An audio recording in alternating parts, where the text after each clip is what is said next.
When you train as a professional facilitator, you spend lots of time learning different note-taking techniques, which kind of pens work best, and all kinds of useful stuff.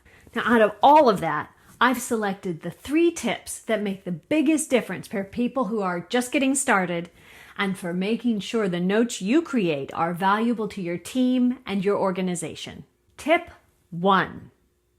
Make it easy by setting expectations. Now, as your team builds this habit, everyone will know what to expect from people taking notes. But anytime you bring in someone new and when you're just getting started, it's worth setting expectations up front. Here's what we say. Yeah, I'll volunteer to type notes as we go so we can catch the key points. I'm not going to worry about typos so I can focus on the discussion, but if you see any big errors, so not typos, we can fix those later, please speak up. Also, I may need to ask for clarification sometimes so we can get the notes right. Any questions?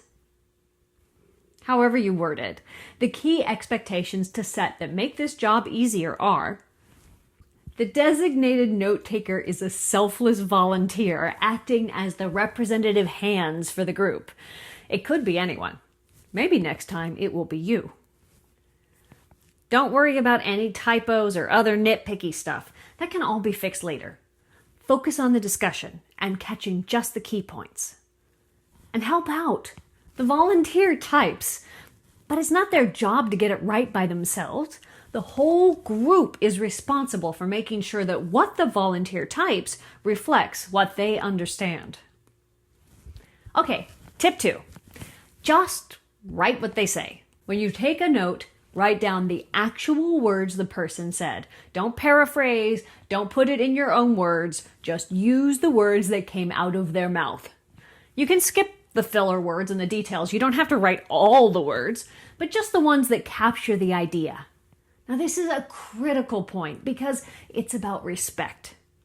For example, if I tell you, I like cobalt and teal, and you write, Elise prefers blue, well, you've just given me an unspoken message that my words weren't good enough, so you were going to just fix them for me.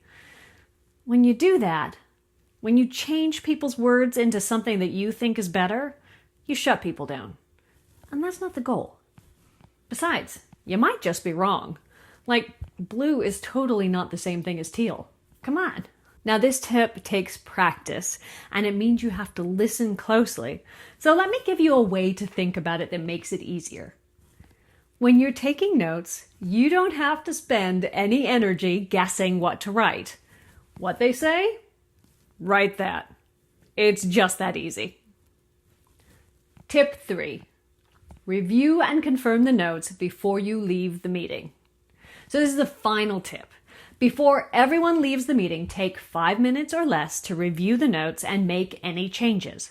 The questions to ask are, first, did we miss anything important? And second, is everything here accurate? Correct assignments, reasonable due dates, etc.? Finally, is each note clear enough that we know what it means when we look at it again in 2 weeks? Now, when I run this review at the end of the meeting, it's always this last question that gets the most response.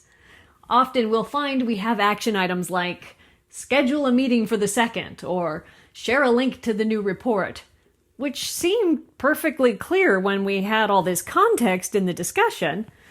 But we know that in a few days, when we look at that action item on our task list, we're going to wonder, which meeting with whom, why? Which report was that? So we'll fix up those notes before we leave. So those are my 3 top tips for note takers. If you're interested in taking this even further, I recommend checking out professional facilitation training, where visible note-taking is a focused area of skill development. Now, go take some great notes. Then come back for section 4, where we'll look at what to do with those notes after your meeting.